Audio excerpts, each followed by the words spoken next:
নমস্কার। বিজেপির সরকার আসার পরে যে কটি সিদ্ধান্ত নেওয়া হয়েছে তার মধ্যে একটি ভালো সিদ্ধান্ত হলো যে বিএসএফকে আমাদের বাংলাদেশ এবং ভারতের যে বর্ডার ফেন্সিংয়ের জন্য জায়গা বা জমি ছিল সেটা হস্তান্তরিত করা হয়েছে। এটা যথেষ্ট একটি ভালো সিদ্ধান্ত এটা।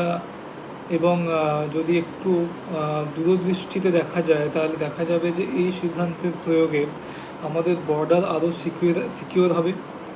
ইললিগেল ইমিগ্রেন্টস বা ইললিগেল বাংলাদেশি যারা বাংলা থেকে ভারতবর্ষে বা পশ্চিমবঙ্গে অবাধ বিচরণ করতো সেটা কমবে, গরু পাচার কমবে, ইললিগেল ড্রাগ সাপ্লাই কমবে এবং অনেক রকম অনৈতিক বা ইললিগেল কাজকর্ম যেগুলো ছিল সেগুলো কমবে। কিন্তু এখন প্রশ্ন যে আগের সরকার বা তৃণমূল কংগ্রেস কেন এই পদক্ষেপ আগে নেননি। যদি দেখা যায় তাহলে তৃণমূল কংগ্রেসের বক্তব্য এটাই ছিল যে বর্ডার লাইন অনেক বেশি সেন্সিটিভ, সেখানে অনেক কৃষক আছে বা অনেকের ঘরবাড়ি আছে যেগুলোর সঠিক বা পরিমাপ এখনও কমপ্লিট হয়নি। তাই এখনই যদি তারা জমি হস্তান্তরিত করেন বিএসএফের হাতে তাহলে অনেক কৃষক বা অনেক স্থানীয় বাসিন্দা তারা কিন্তু ক্ষতিগ্রস্ত হতে পারেন।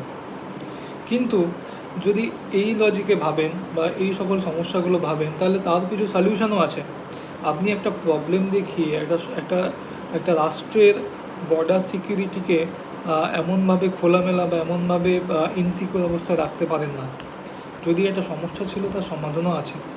তো আমার মনে হয় এখন যেভাবে জমি হস্তান্তরিত করা হয়েছে বিএসএফের হাতে, তো আমরা আশা রাখি যে স্থানীয় বাসিন্দা বা বর্ডার লাইনে যেসব বাসিন্দাগুলো আছে তাদের কোনো অসুবিধা ছাড়াই এই ফেন্সিংয়ের কাজ কমপ্লিট করা হবে। আর এবং কলকাতা বা পশ্চিমবঙ্গে যে ইললিগেল বাংলাদেশির অবাধ বিচরণ সেটা একটু কমবে।